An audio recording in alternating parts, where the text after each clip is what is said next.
a very warm welcome to all the delegates and the panelists over here. Just when you think that you have seen it all, I think there is a new crisis that sort of emerges every now and then. And I feel personally, in the last 2 years, I have seen more number of crises that I have seen in my entire life put together. And you have seen the pandemic, we saw the Suez Canal blockage, the container shortages, the semiconductor shortages that we saw, fire in some Tokyo factory, chip manufacturing factory, right? We have seen it all in the last couple of years. And really, if you look at it, I think this is the age of disruption. And companies and organizations sitting in the delegates as well as in the panelists, we've really tried to combat some of these with defensive strategies and in some cases, offensive strategies as well. But really looking at it, there have been some here and now solutions that we have seen. And in this today's panel discussion, what we are going to explore is really what we call as a tripolar strategy. And I'll bring out 3 words, which is agility, resilience, and efficiency. It all sort of boils down to these 3. How are we able to balance? We'll hear from the panelists how they are maintaining an equilibrium of all of these 3 put together. How are they looking at agility, which is really considered as something very intangible as well, right? This is not something like a cost or a service or an inventory metric that you can very easily measure. So considering these 3 areas, how are the organizations sort of looking at this? And the balance of these is what differentiates between thriving versus surviving, and really moving supply chain as a cost center to really driving profitable growth. That is what we'll sort of explore. And just for the audience, the way we plan to structure this discussion is the first fold would be really around exploring kind of strategies that have been adopted over the last few years and how it's going to unfold in the next few years as well across the value chain. So we'll go by plan, source, make and deliver. And then in the second fold, we'll explore what are the enablers that are really required for this, right? So whether you're looking at a capability development, some of the digital strategies that are required. So we'll explore all of that as well. So with that, I think I'll start my panel discussion and really looking forward for this one.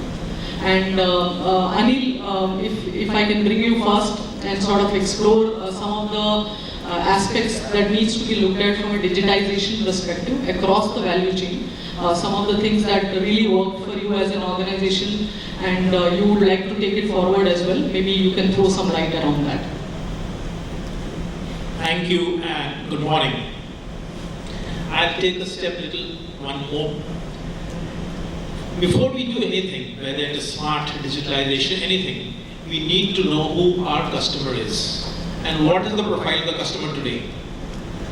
He wants everything, yesterday basis, the cheapest, the best, control 24/7, and if he makes a mistake, he wants his money back within 2 hours. That's the profile of the customer. Whatever you do, whether it is digital, it is smart, anything, the customer has to be the focus that all of us know in business. So one side you have a customer who's very demanding. The other side, look at the environment. In current times, you have the mix of everything practically. Epidemic, war, changes, prices going haywire. Everything changing instantly on a time scale. Well, in this environment, what sort of a supply chain are you going to make? Are you going to make a long supply chain like we used to have? There will be a forecast, sales forecast. You plan that out, you have a production plan, and then from the production plan, you have the supplies, and in the end, you have a off-season sales discount of 75%. That is not how it's going to work now.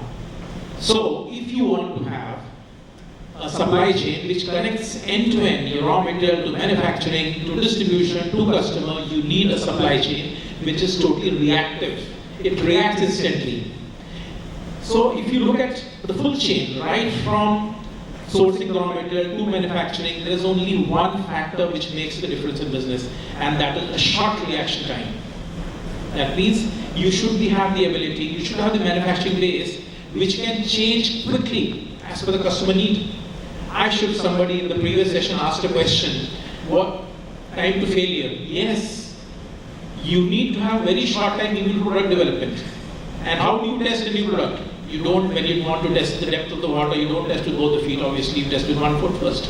So you make a small offering. If it works, spread it across, replicate across the country, but do it fast. Do it fast. So everywhere, whether it is manufacturing, it is sourcing, it is supply, everywhere there is one and only way KRA for everyone. Reduce the reaction time. That will bring down everything if you look at it. Inventories, obsolescence, all those under control. Your ROI will go through the roof because of the same money you do much more throughput. These in current times have been used with different logic and with different terms. Some call it agile system, some call it fast reactive system, and various names. But the moot point is, these are systems which adapt quickly to the requirement. No long-term forecast.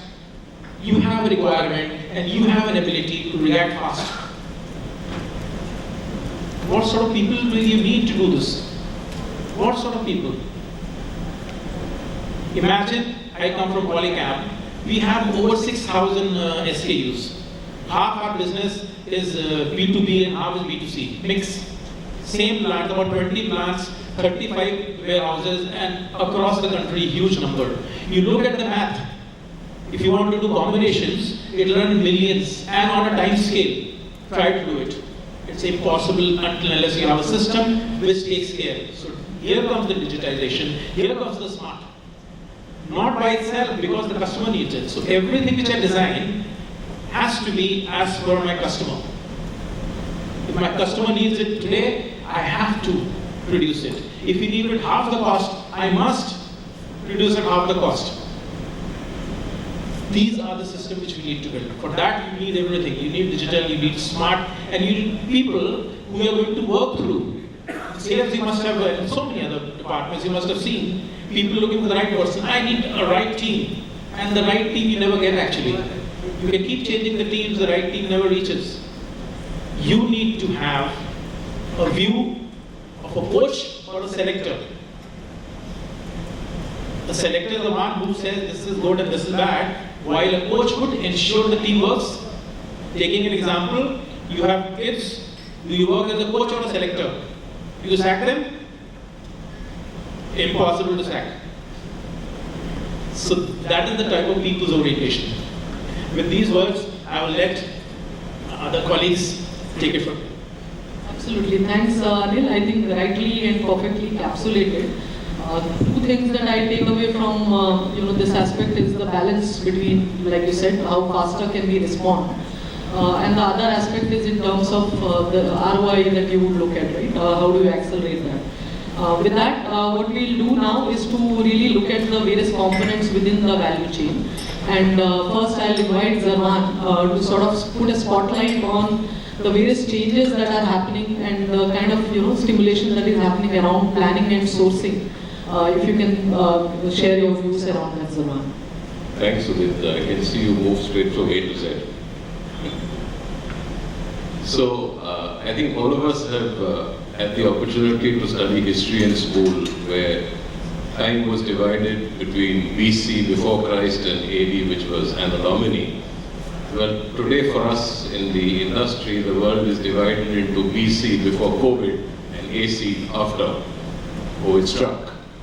So I think what COVID did really is that it gave an opportunity to accelerate the digitized processes, which otherwise probably would have come into place maybe towards the end of this decade, maybe by 2027, 28, maybe even 2030. It all depends on how one looks at it.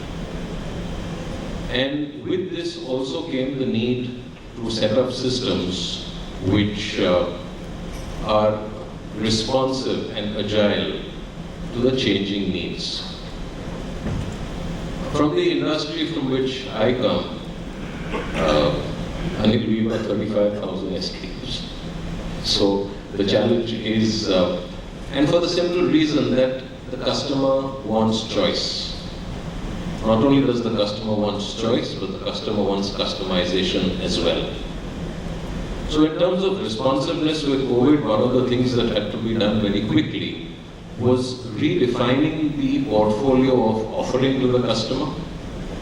And second, in terms of customization, because the product, one of the product areas which I particularly handle, which is furniture solutions, the move from box products to offering solutions has been very, very distinct and has got accelerated, particularly more with the work from home and the need for the customer to have, more and more, if I were to say, working comforts.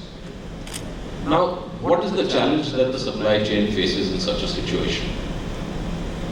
Customization means A, understanding the need of the customer, translating it correctly at the point of sale, ensuring that because this is a furniture product, that the in-house architect has understood it right, put it together right, that the designer has got it, understood it right. Finally, it is entered into the system right. Then it reaches the shop floor, is it manufactured right? And at the end of it, does the right product reach the right customer? There are a lot of gap areas. I mean, talk of many a slip between the cup and the lip, you've got crazy opportunities to go wrong. And this is where digitization plays a major role. So in today's world, it is not manufacturing capabilities and companies that compete against each other, but it is supply chains that compete. And as Anil rightly put it, the customer wants it yesterday. And in many cases, if the customer has made a mistake, the customer expects to be compensated for it. So that is the reality. Now, what is the digitization that we do in order to get it right? Because even with these kind of circumstances, if the systems are right, which is what we believe we are on the right track with, we can hit first-time rights in the region of 90%, which may not be 100, may not be perfect. There is still a long way to go, and the last part is going to be more and more challenging, but it is there and we're working on it. So capturing the voice of the customer, it is critical that we use digitization and parametric design. When I say parametric design, you have standard design, standard configurations, but you play around with the dimensions to meet the needs of the customer.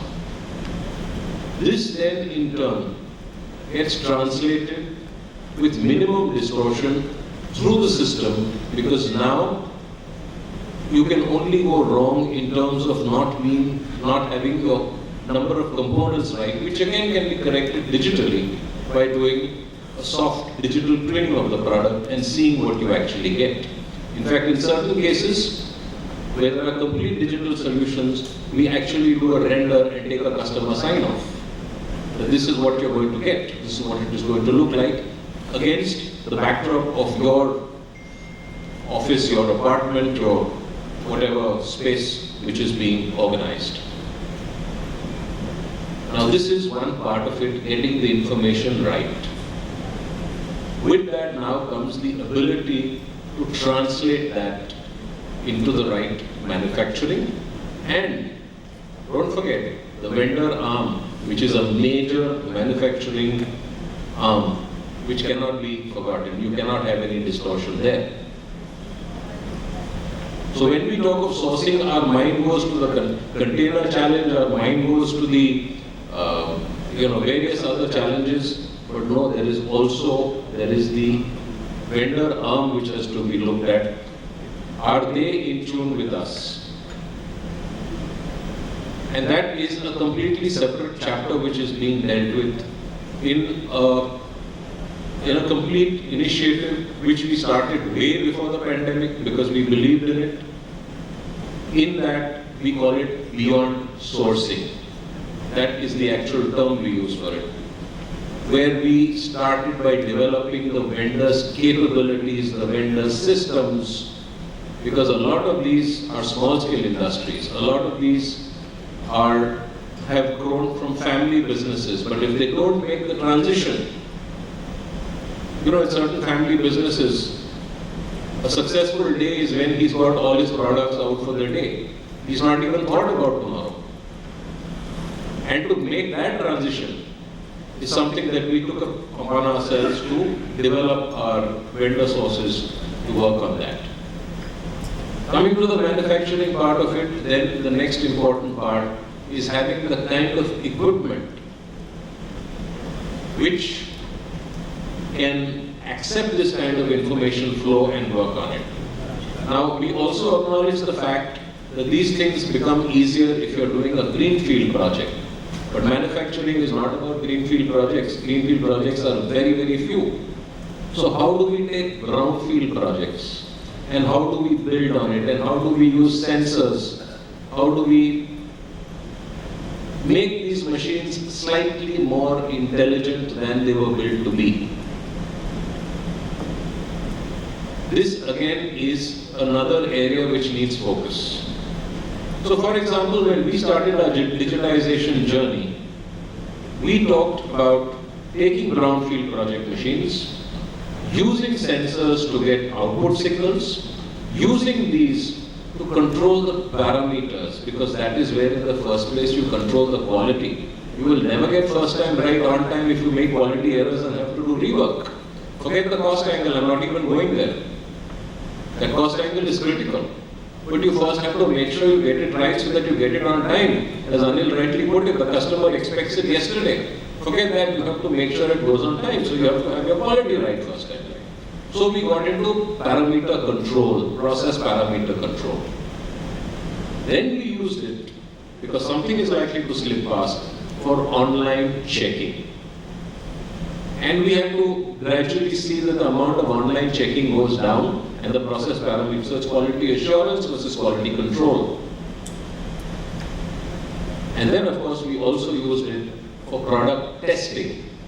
Reason being that if you can test the product using taking digitized inputs from sensors there, you will know what is failing, what is over-designed, what is the potential for optimization, and what is it that we can do, because at the end of the day, the customer also wants it at the lowest possible cost.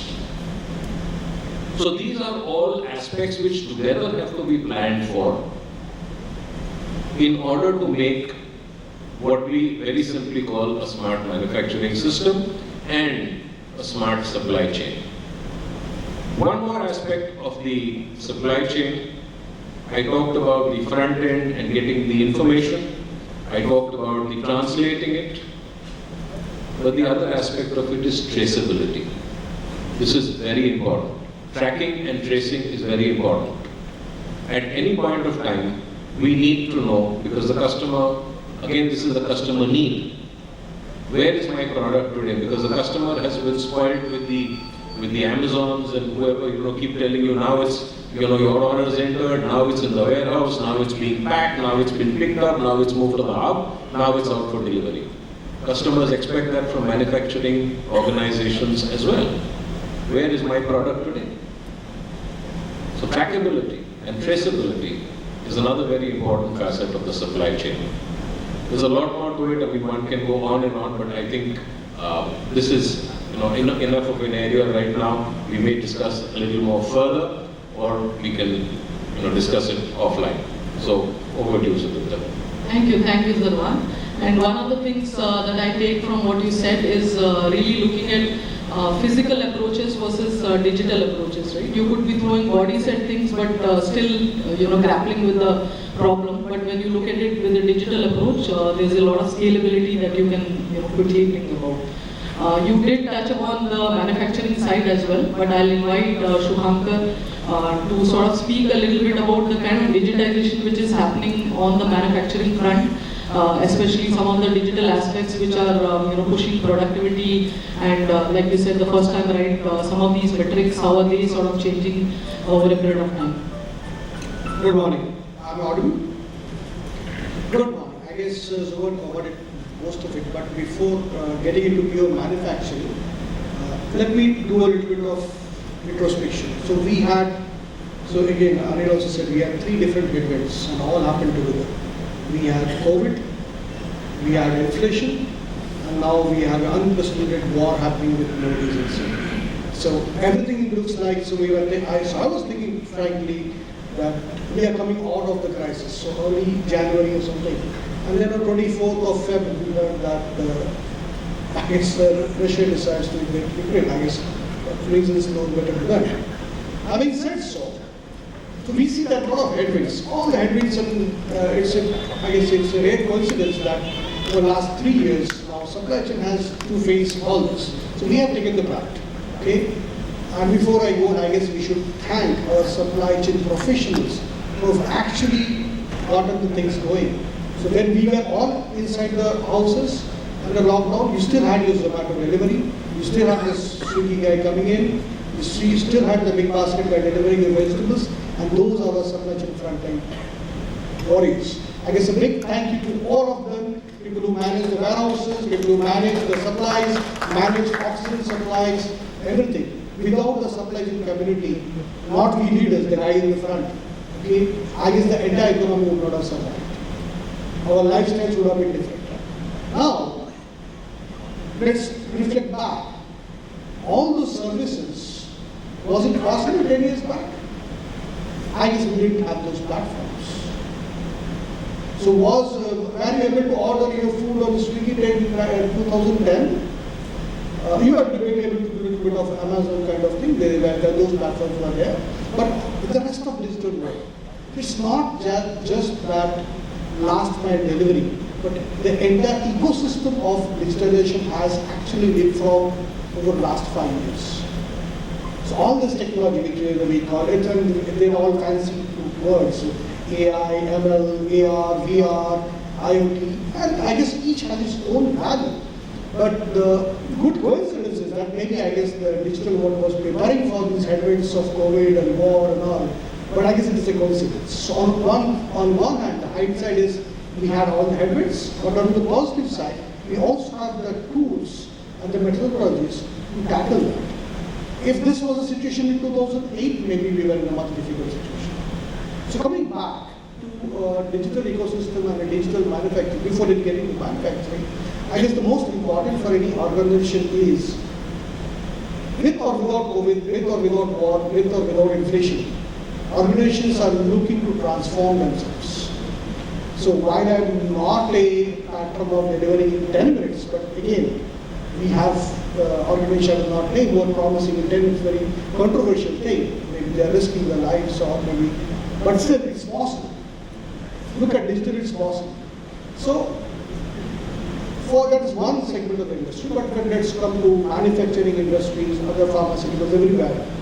This response time, this agility, this resilience is not dependent on the digital ecosystem. Otherwise it was not possible. That we need to realize.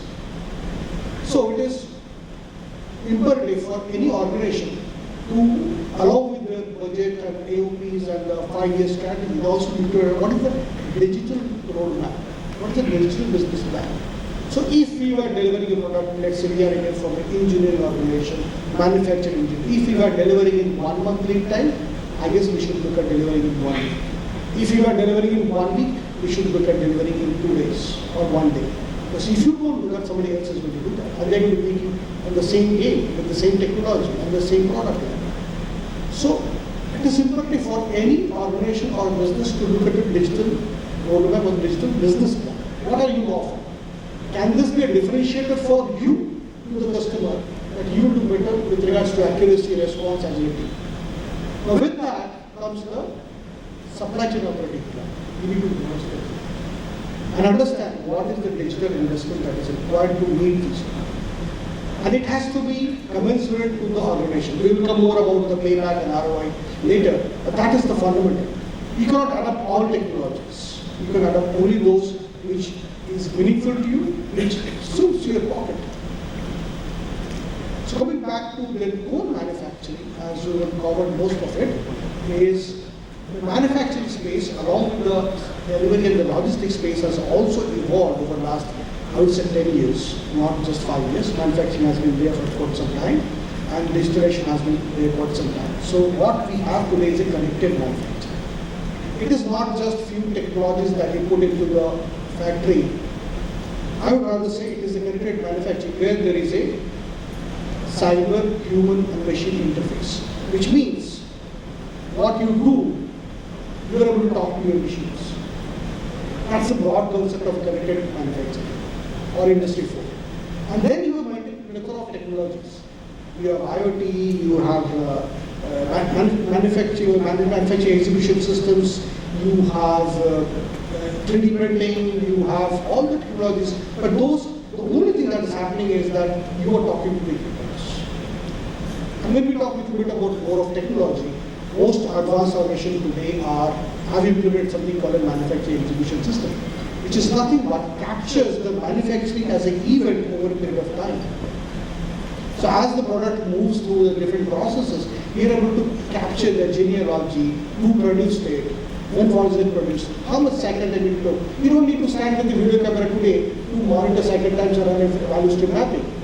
The system tells you that this particular operator did produce this time, and the other one produced this time, and here there is a bottleneck. So today it's possible from your computer, not physically going to the shop floor. The data is captured.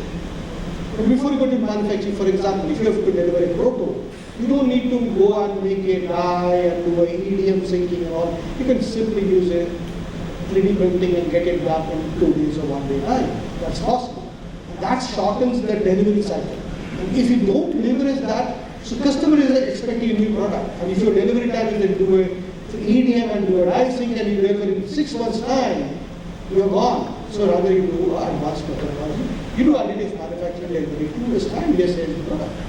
Okay, so design may take no time, the delivery should take less time. Delivery is a part of the supply chain cycle.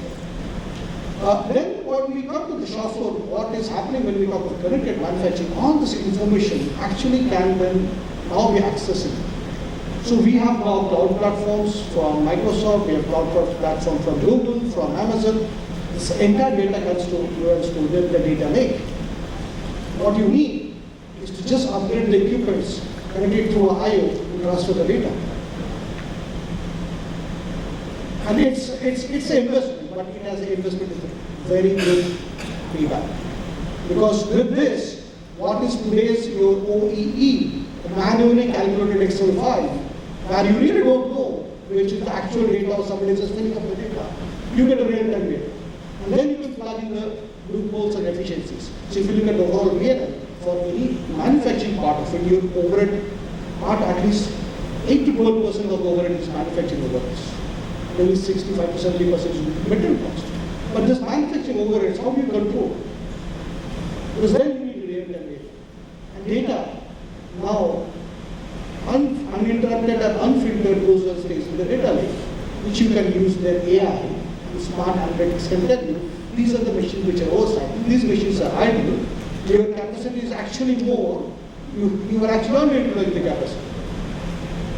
So these are the technology which are available today. It was not. 10 years back it was not. And the factories which I had set up, we had the CMS, but we didn't have the cloud platform.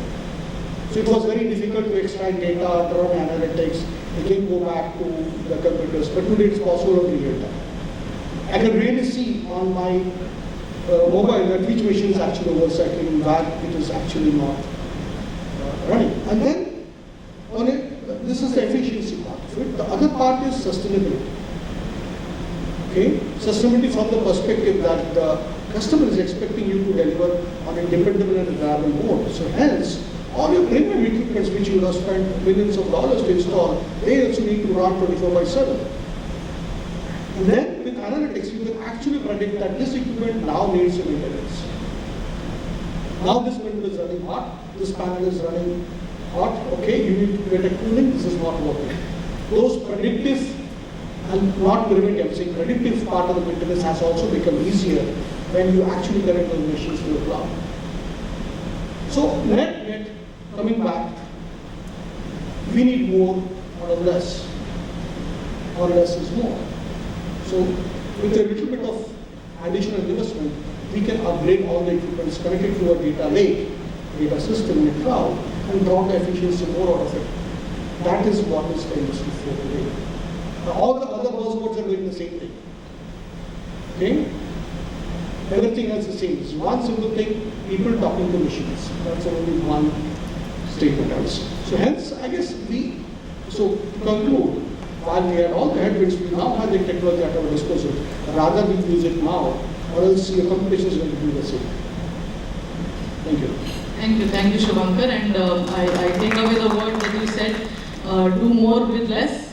That's the key for us. And then really looking at digital to sort of enable some of those.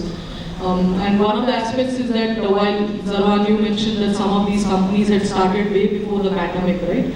In the last few years, I think that has really got accelerated. Something which was to be done in 2026 is being done now, I would say, really looking at that. With that, Manish, I'll invite you to speak a bit about the logistics piece. And before you say that, and I think you celebrated Swiggy and Zomato, I would say I never faced a shortage of Cadbury Dairy Milk during the pandemic. So thanks to Manish as well. So Manish, your views around the digitization in the logistics space as well, and then covering a bit on the warehousing piece. Sure. Good morning, everyone. So again, as you listen to the speakers, what we have realized is by using a foundation of digital, we can definitely have a balance between resilience, agility, and efficiency, right? So that's the way to go. It's how we embrace them is what's important. What I'll try to do is on the delivery side, I just talk about some of the examples which talks about how this balance can be obtained.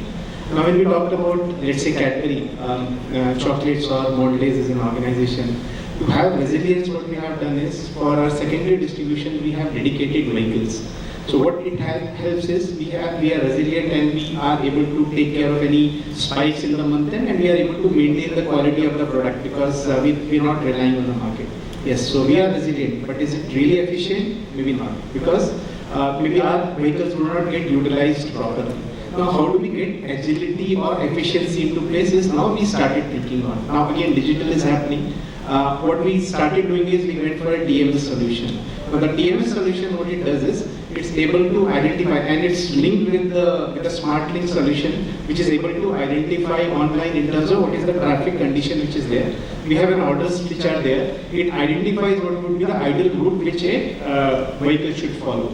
It gives us an idea about how we load the vehicle so that we have loadability which is there. So again, usage of digital, which helps us in getting agility in, and basis this analysis, we are able to also identify what is the kind of right truck types which are required for us. So probably I may be able to do more with this number of vehicles as Sudeepta was talking about. So that's one of the examples. Now let me take another example. We all are now big fans of quick commerce.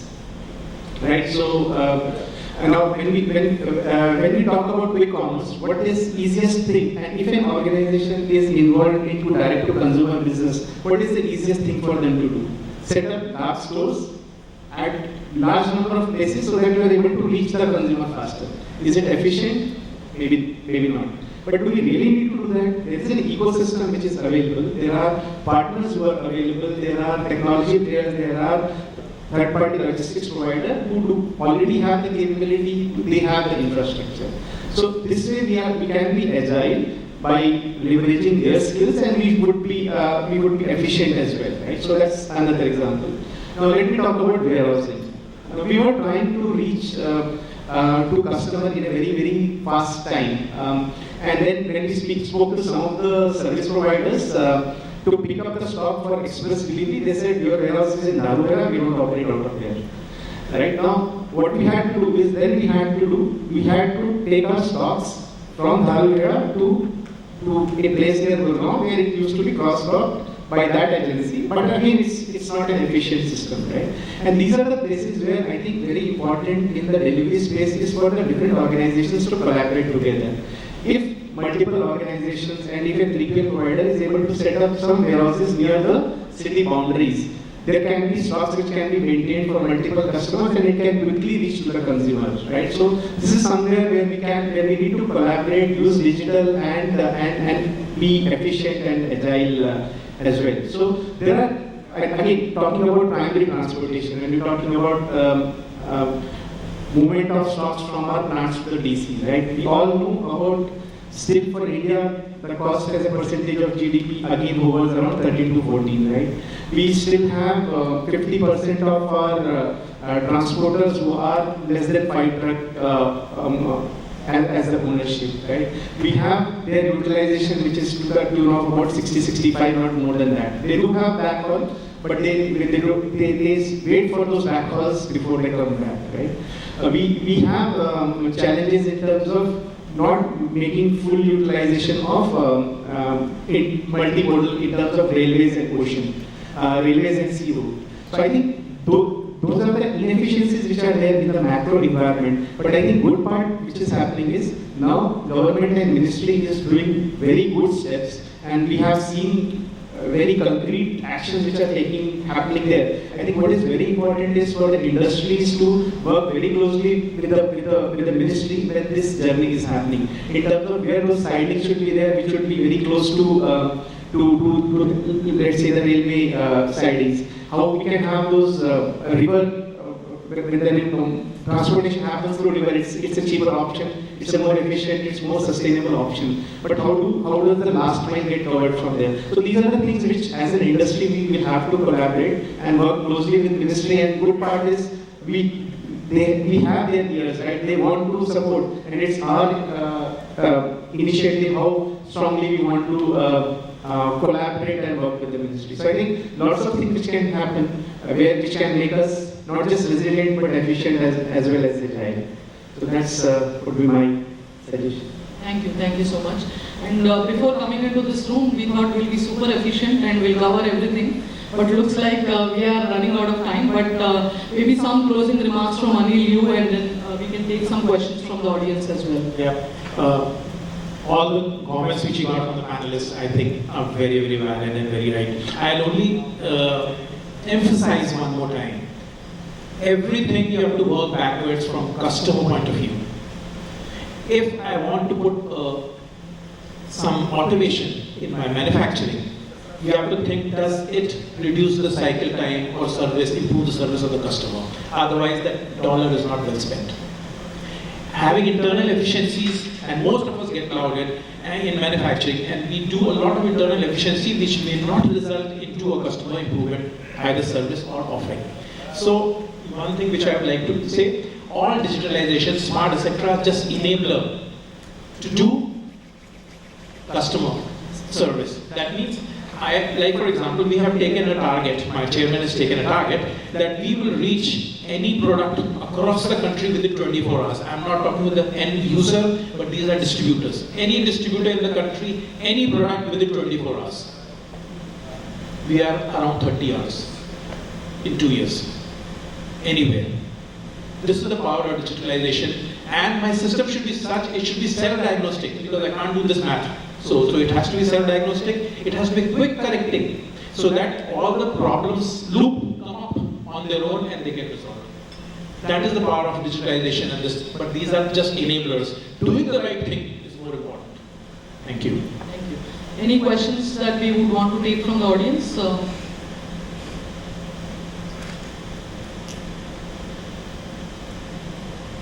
Okay. Looks like it's all. I'll just add one piece, I guess. The question that should have come is how to justify the investments. Okay? Because end of the day, all this what you do is a cost attachment. So my piece of advice is that just don't get into the only ROI trap. Okay? If you just try to calculate the only ROI, the tangible savings, you will never get there. Because initially the investments will be higher, efficiency will improve over a period of time. So look at the payback, and so also look at the tangible and the intangible benefits. What Anil said, the customer satisfaction, overall the efficiency improvement, the elimination of waste. If you do, it will be difficult to give a financial connotation to those savings, okay? But they mature over a period of time. So not embracing the digital ecosystem is not a choice. So just ROI will not give you the result to start with. You need to explain the entire ecosystem which improves and get a buy-in for the entire organization, especially the leadership. And don't always only prescribe transformation, because you need to also understand the organization is steady state, it's stable. So look at a mix of transformation and optimization. If you say we're going to change everything, we get a new platform, Azure Cloud, we will say, what are we doing? Are we not running the business today? So look at the mix of optimization and transformation. Look at the intangible benefits. Look at the culture change. Look at the people culture change where they look at data when the data is accessible. And that gives a long-term benefit. That would be my piece of advice to you before you actually address the digital journey. Absolutely. Thanks, Shubhankar. I would just say that very, very valid point. And then the answer therefore lies in having that big picture in mind, but having the scalability steps along the way. If that is a major, having the scalability steps, a term that I like to use for the automation and shop floor is appropriate automation. Don't try and do the big bang, because it's not going to work. I totally agree with that. Thank you. And I think as panelists, what we explored is the tripolar strategy that we started off with around agility, resilience, and efficiency. And there were very many examples that were shared by the panelists, how they've been able to achieve that equilibrium. Okay, I think there is a question from the audience. If somebody can pass on the mic, please. I thought I was not asking this question, but let me ask this question. This is how to avoid this trap, because there is a lot of expectations when we are spending a lot of money in terms of getting things digitized. And the idea is, when I look at the finance guy and some senior people, they look it as something wonder will come out because I have invested some money, right? Because what I see in last 2 years, we are also doing a lot of digital automations and then analytics on that.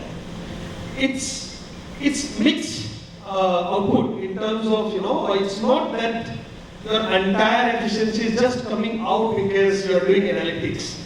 Your core operational excellence is also playing a vital role, because if you are not good there, it will be very difficult to get the things from analytics. So how to avoid this trap? Because you need both. Without this, you can't get your maximum. Let me take this. That's exactly what I said. So, 2 parts. One is efficiency improvement. Second is transformation. It has to be a mix of optimization and transformation. You cannot only bank on transformation, because the existing business also needs to get optimized. That's one. Secondly, any journey begins with the buy-in from the leadership. So this is not going to happen overnight, and you don't look at piecemeal solutions of doing one software, one gadget, one cobot. There has to be a buy-in from the C-suite or your CEOs or the chairmen that, yes, we need this transformation, because that's what Anil said, market needs it. It's not that the organization needs it, the market needs it, the customer needs it, and there has to be a culture change eventually in the journey. But as Zurvan said very rightly, look at the technologies appropriate for you. Don't plan things which you cannot afford. What suits you, what suits your business. Start small, scale up eventually, and prove the business case. These are the, I guess, proven paths. Yeah. I'd just like to add a little bit, when you talk about ROI and the intangibles and stuff, is also the fact of, when you analyze your cost structures, there are a lot of aspects in there which are non-value added costs. Now, when I term a non-value added cost, it is something that doesn't add value to what is finally reaching the customer. And there's a whole host of them. I mean, rework is just one very in-your-face example.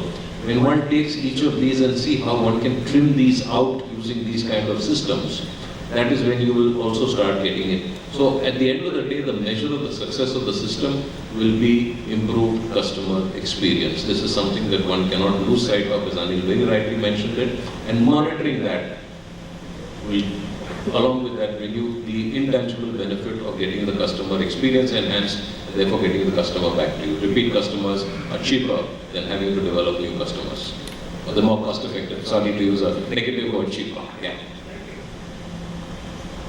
Thank you all the panelists, and just closing out on the question that was there, that I think it's a value-driven approach that you really look at it, right? And Anil, you have sort of emphasized on that fact that this is all for the customer that you're really looking at. With that, I'll close our panel, and then final remarks to say that I think when the winds of change blow, some make walls, some make windmills. I think this group has chosen to make windmills. So thank you panelists and thank you delegates for giving us this opportunity.